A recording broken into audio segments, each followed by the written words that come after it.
It's time for some help, hope, and healing. Every day's a new beginning. Tap into your feelings and giving life new meaning. No matter the time of day, His grace and mercy goes with you along the way. Help, hope, and healing. Every day's a new beginning. Get in step with Nicole. I tell you, I just love that song. It just gets me so excited. Hello, everyone, and welcome to Get in Step with Nicole. I am your host, Nicole Horston. The last couple of episodes, we've been talking about being destiny bound, getting a closer relationship with God. Today, I want to help you get in step and soar. That's S-O-A-R. This was the acronym that I used in my first book. Yes, I'm an author. The title is Shades of You. I was going through a period in my life where things was happening left, right, up, down, and sideways. My husband became ill. I later became ill. We lost our home. And then I felt like all hope was gone, that God had left my side. And I tell you, I am one who loves church. I don't know about you. Some people say, yes, I used to go to church all my life. I don't like it so much now because I went so much back then. But me personally, I love spending time with others inside the sanctuary because there I consider the church as a hospital. That just like you would go to your hospital in your city or area, well, I feel the church is that for me. So whatever ails me, whatever I'm going through, I love going to church on Sunday to get healing for whatever I need. One particular Sunday, our minister of music played a song that resonated in my life and has actually become one of my go-to songs.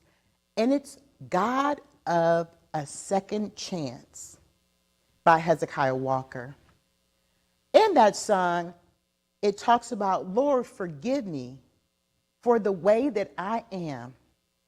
Your will for my life, I want to understand.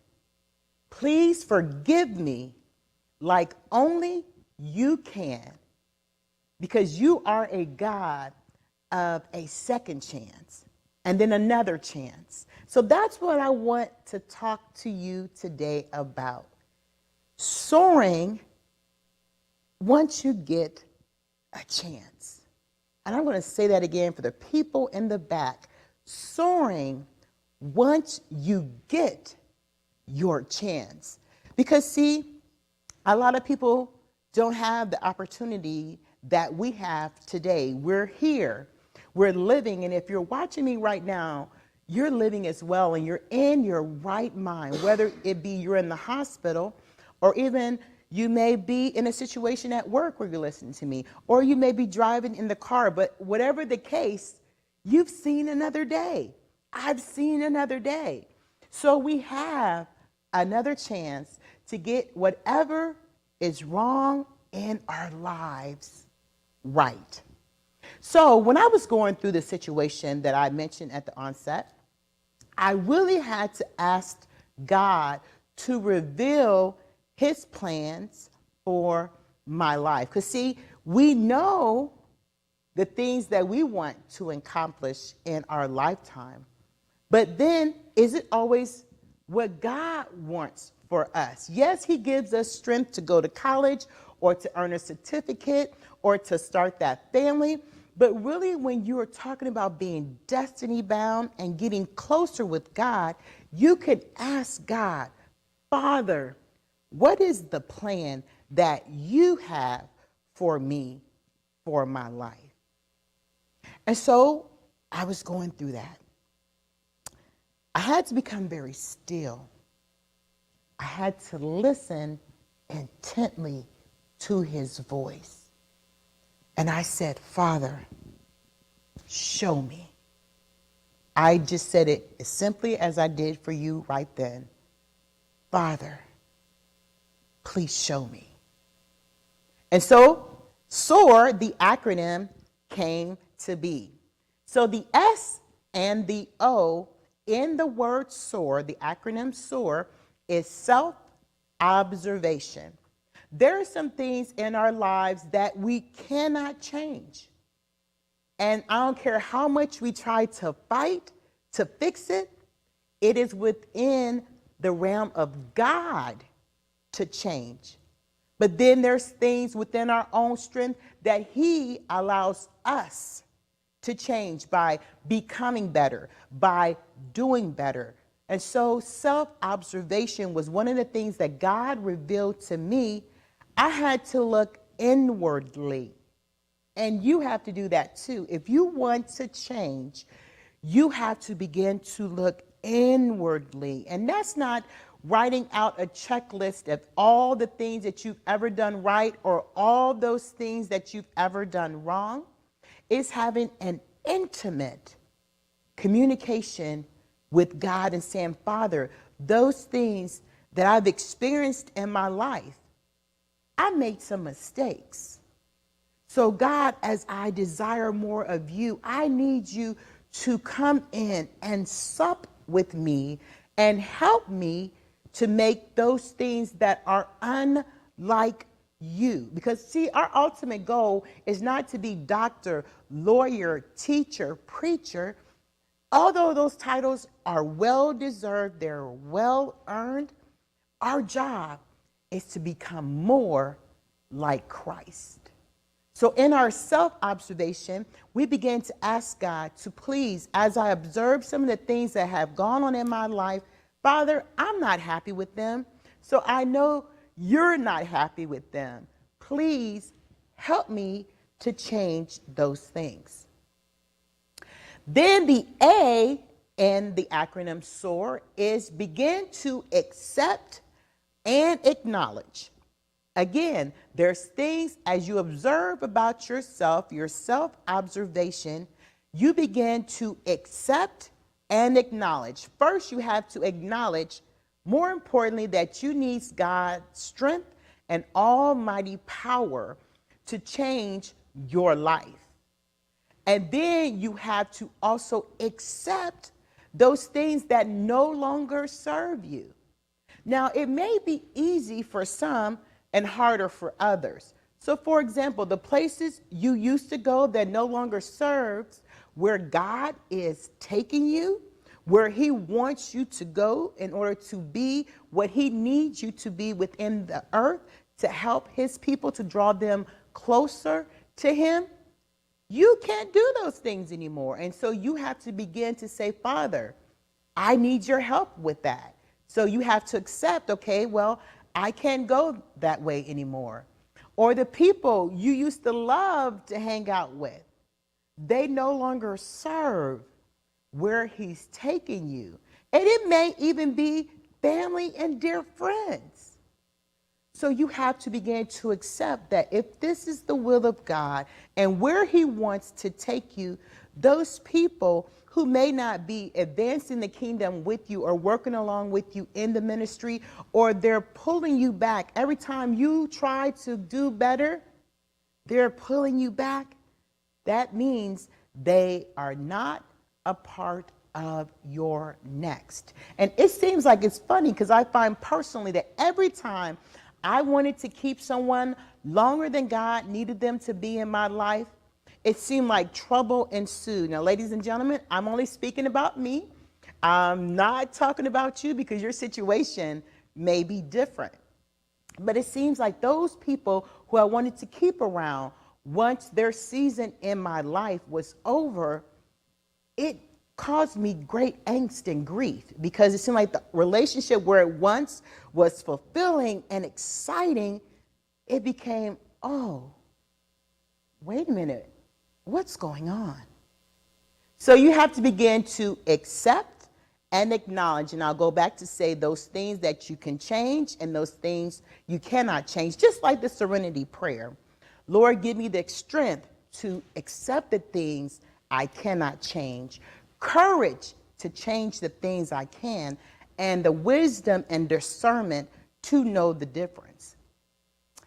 Then the R in the term soar means that you have to recognize and realize there's things in your life that you know that it was only if it wasn't for the power of God, his might, that your story would have turned out differently. You realize that accident that you were in and walked away from, maybe someone got shot by a gun being at the wrong place at the wrong time, and you walked away. You realize and recognize that if it had not been for the Lord who was guiding and putting that hedge of protection around you, your story would have turned out differently. And I say that from personal experience, where I shared, if you caught the very first taping of Get in Step with Nicole, I shared the personal testimony of me having a heart attack. And if it wasn't for God's grace, I wouldn't be here today. That wasn't the only time God spared me. There have been multiple times where I have been unto death. The disease that I have is called fibromyalgia. And it's where your body becomes dis-ease, collectively disease, but your body is not at ease.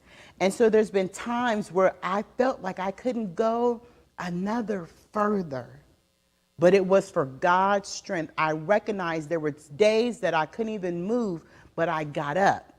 So those are the times that I realized that it was God's strength is what's keeping me. It's what's preserving me. It's what's restoring me. And so I just wanted to just share with you today the acronym SOAR, because in order to be destiny bound and just focus on where it is that, first of all, you want to go in your life, but also where God is taking you, you have to begin to work on the only person that you can work on. I'm going to tell you something funny. When my husband and I were dating, he told me, Nicole, you can't change me. And ladies and gentlemen, I tell you what, I tried. Oh, yes, I did. I wanted him to be what I wanted him to be. And in our young marriage, we've been together 30 years now, but in the beginning when we were really learning one another, I had to understand that if he were to change, it would be because, first of all, he desired to change, and then God, he would have to ask for God's help, just like me. And so a lot of times in our relationships, we try to craft people the way that we want them to be for our liking, and we find that it's an impossible job. We can't do it. So that was a valuable lesson that I learned from my husband that I wanted to throw in with you today, because I see that some of you may be trying to change a situation right now, and you find that you're bumping your head, you're fighting back and forth, and you're realizing that you're not getting anywhere.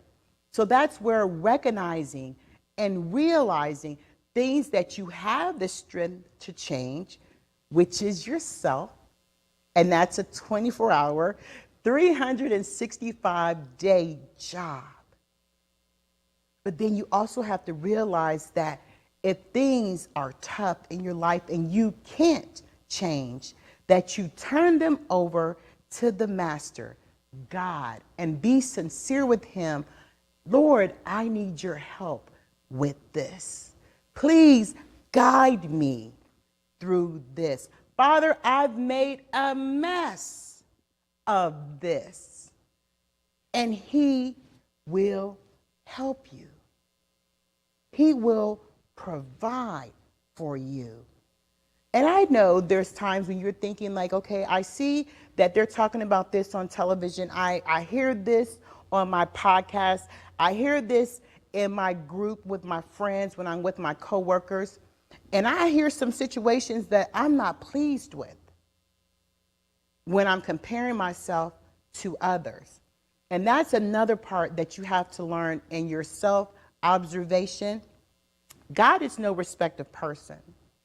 If you desire to have those things that you truly desire to have, God will provide those things, but you have to trust him. I don't know about you, but there were sometimes I would see my friends and say, God, I'm working just as hard as they are. Lord, I'm doing the best I can. Why does it seem like Jane is so further along than me? Why is Bob driving a nice car every year? And then I had to become really cognizant of God reigns on the just as well as the unjust. But rather than to seek these, commodities of life, I need to work on my soul salvation first. And God will give me the desires of my heart. Just think about that for the moment. What are you asking him for?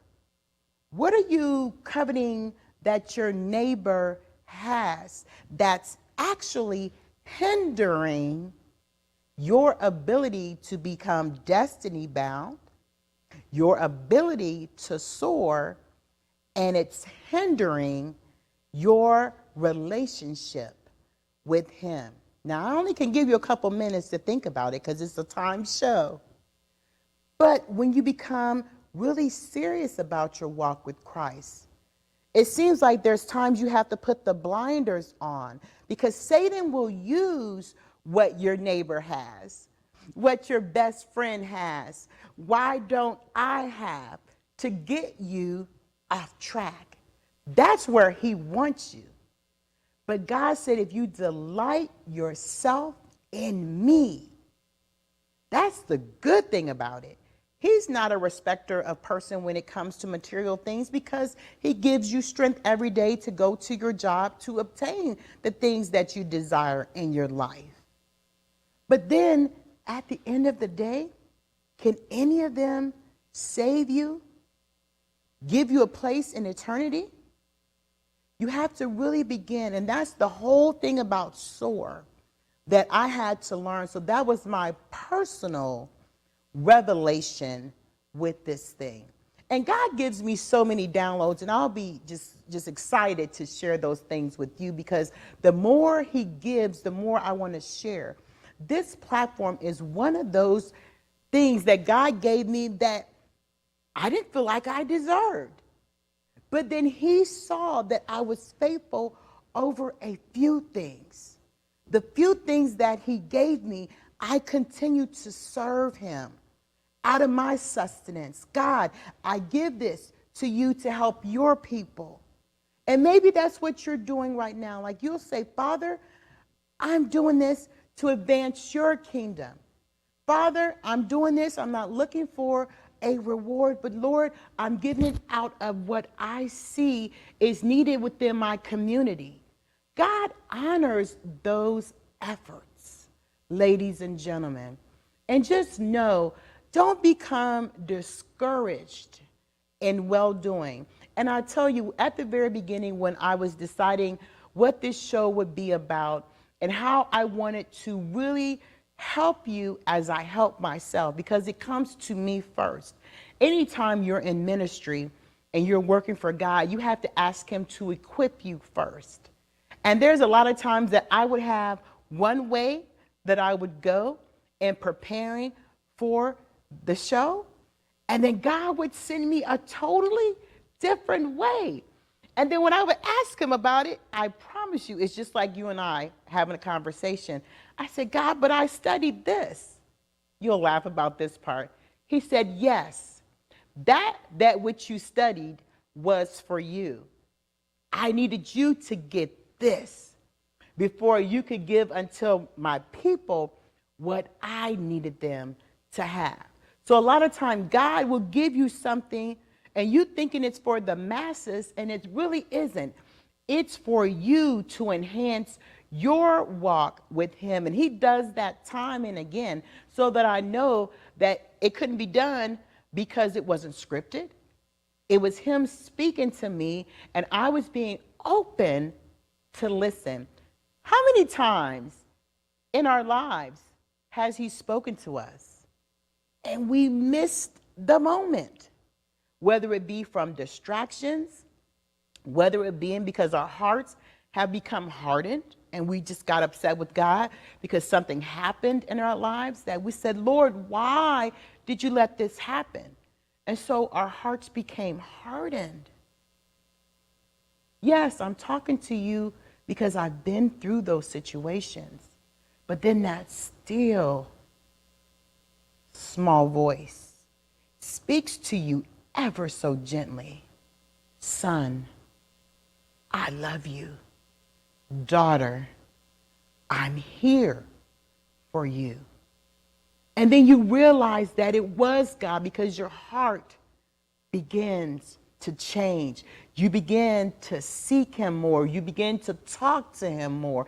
And those are the only ways we are going to survive, ladies and gentlemen. There are so many things. We're living in Revelation today. I know some may not want to acknowledge it, but we're living in the last and evil days. Everything, wars and rumors of wars, fathers against fathers, daughters against mothers.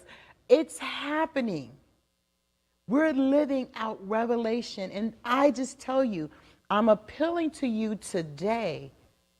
Be not afraid because God is there always.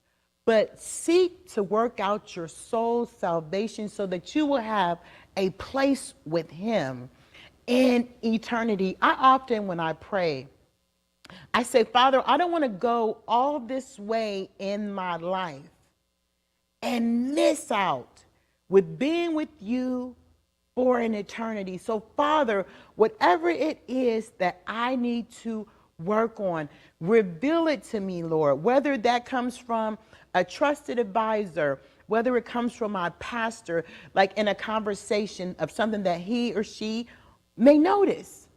Let me be receptive to change. Because, see, people see things in our lives, and we may be going a different direction, that a word that God has given them can help turn you around. And I think of those times that my teacher when I was in school or that trusted neighbor, they were looking out for me. So whenever I got off the mark, they say, oh, I'm telling your mother, I'm telling your grandmother, because I was raised by a single mother, God bless her soul. I knew I had to get myself together. But God doesn't work just like that. But I wanted to use that analogy to help you that if you sincerely desire a walk with him and you ask him to reveal things in your life that's not becoming, it will be given to you just that simple. We make our relationship with God very, very hard. We feel like we have to have the crashing cymbals, the loud trumpet to get the message that he gives quietly and a still small voice. It doesn't take all the pomp and circumstance. That's what you think you need. But God often will say in the wind, peace, be still. In the birds chirping, how excellent is your name. I tell you, speaking of those birds, there used to be a song that I grew up with. It says, I don't want the rocks crying out for me.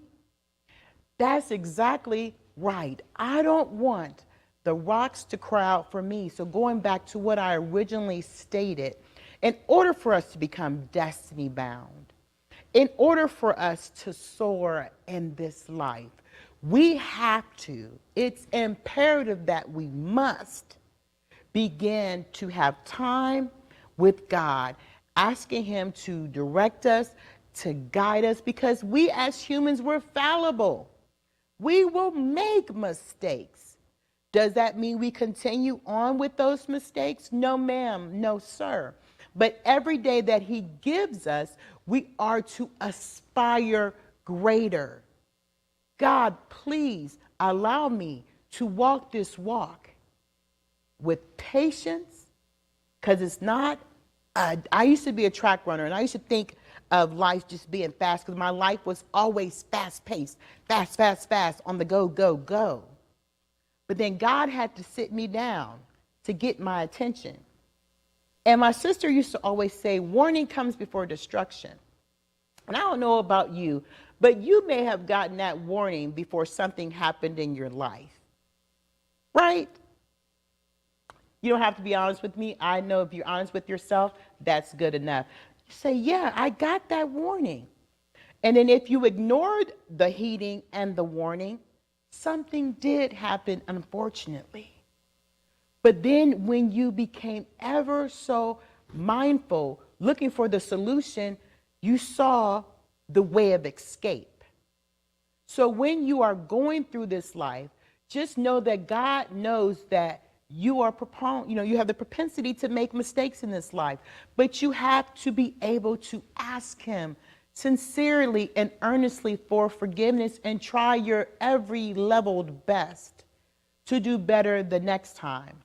So when I generally pray, I say, Father, forgive me of my sins of omission and commission, because both of those words say the things that you know to do and didn't do them, and things that you were unaware that you did that maybe had caused someone to falter or fall, or it was the wrong thing to do.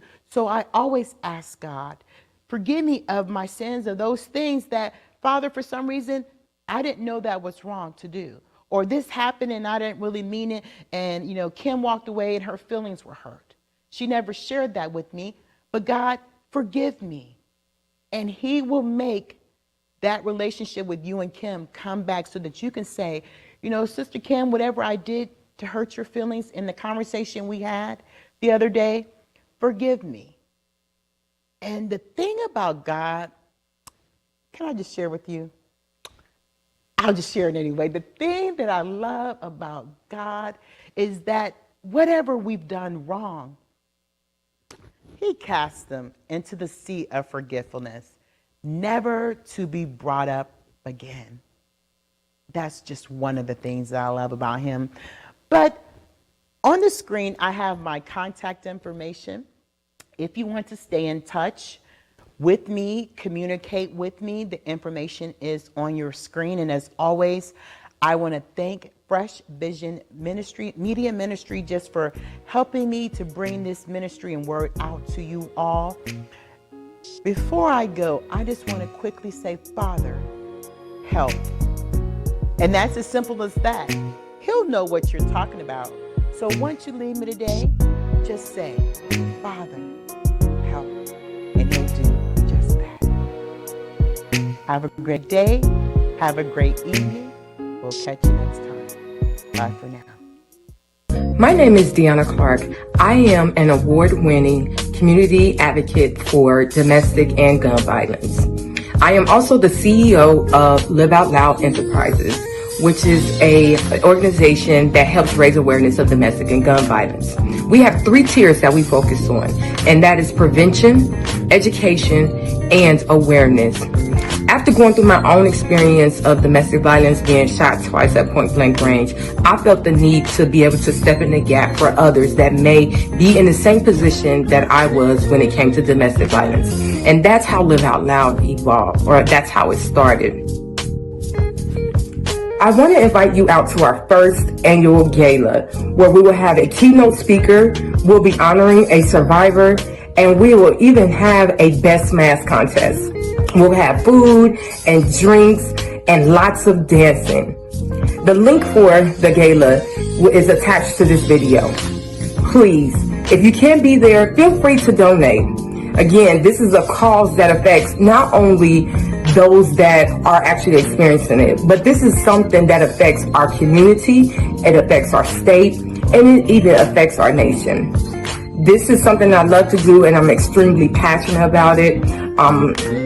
I love it. It's dear to my heart, and it would just do me good if I see you in the place.